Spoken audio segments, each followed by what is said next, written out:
Hi guys! Andito ko ngayon para ipakita sa inyo yung pinadala sa akin ng Lekani Company. So, ayan. Kasi pinadala nila ako ng pictures and pinapili nila ako. Pero since super duper favorite ko ang gold ngayon, kaya yun yung mga pinili ko. 2 pair ng earrings and then 3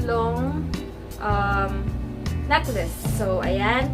Una-una papakita ko sa inyo tong super duper gandang gold na necklace. Ayan. Ayan siya.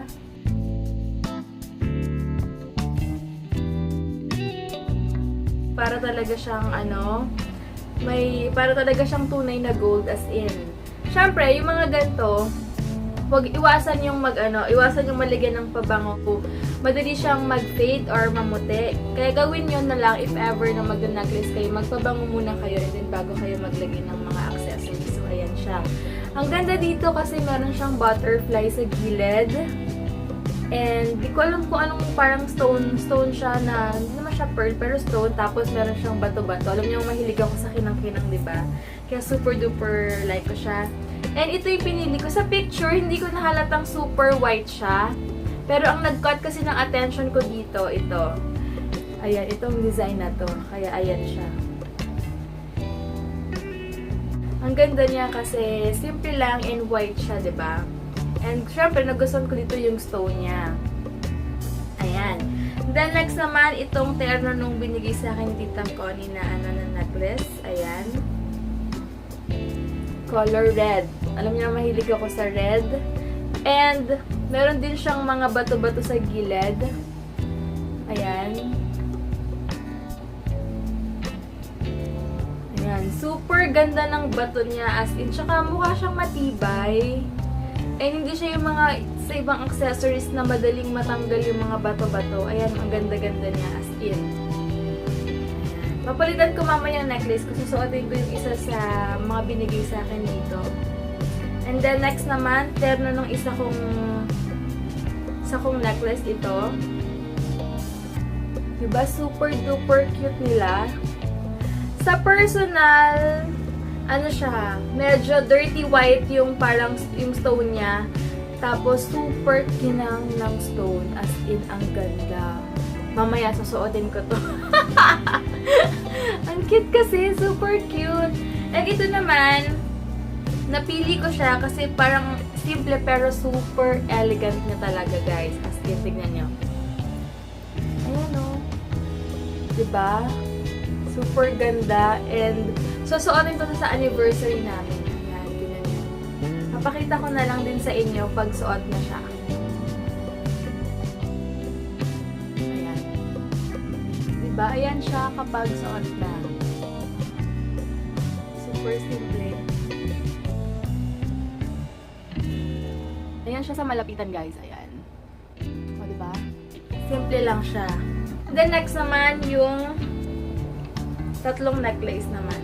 Check natin.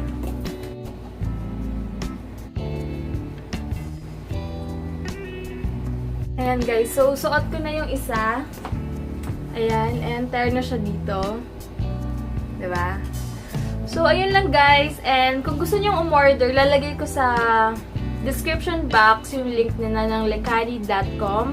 And meron pa silang nakita ko ibang binibenta like mga bracelet, tapos may mga 18K gold talaga sila, tapos meron silang rings, couple ring, engagement ring. So, yun lang, guys. Check nyo lang yung website nila kung gusto nyo makita and umorder. And napaka super affordable and pwede kayong mag-wholesale pag gusto nyo rin mag-business. I-contactin nyo lang sila anytime. Nakita ko kasi yung website nila, meron silang contact now and email address to. So, kung nagpa-plan din kayo mag-business ng mga gold, pero feeling ko yung gold niya, hindi lang siya basta gold kasi ang ganda kumikinang talaga. Alam niyo yun, ibang-iba talaga yung pagka-gold niya sa ibang gold na nakikita ko na binibenta sa mga mall.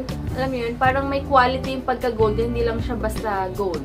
So, yun lang, guys. Kung makikita niyo sa personal, mas maganda siya sa personal. Iba talaga. Sa picture, halos the same, pero katulad nga nito, hindi ko akalain na super white nito. Pero sa sa personal, super duper white. Pero maganda kasi tignan nyo. Ang ganda ng design. Ayan.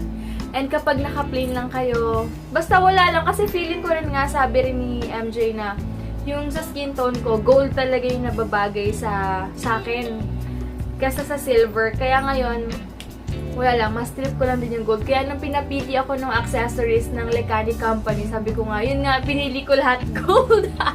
So, yun lang guys. Sana nagustuhan nyo tong simple review ko. And kung gusto nyo umorder, huwag kayong mag-alala. Pwede kayong umorder. Napakabilis lang ng shipping nila. Siguro pinakamatagal 1 week lang. Siguro, depende kasi rin sa month. Lalo na ngayong per month. Sa daming mga packages sa post office. So, expect na delay, pero sobrang 100% napakaganda talaga. Hindi porket bigay sa akin, sasabi kong talagang dapat maganda. Pero sobrang ganda, and ang ganda nung pagkakinang ng para talaga siyang tunay. Kasi, ang ganda ng quality sa personal. Kung makikita niyo talagang kumikinang siya, oh. Ayun, oh. Feeling ko gold, kasi gold talaga siya. Kasi, yung nakikita ko sa website nila, nakalagay doon 18K or 14K yung mga gold. So, kung gusto nyo na lang ng more info about this, i-PM nyo na lang sila. So, yun lang. And thank you so much, Lecani Company, for sending this super duper cute na accessories. As in, I super duper love na love ko to. And bibili siguro ako ng mga lagayan para hindi siya magsama-sama and mag-fade agad or kung ano man, diba? Kung madali man siya mag-fade. Pero we'll see, tingnan natin after ilang months or weeks kung pag-dry ko siyang gamit, kung anong magiging labas niya. So, yun lang guys. Thank you so much and God bless!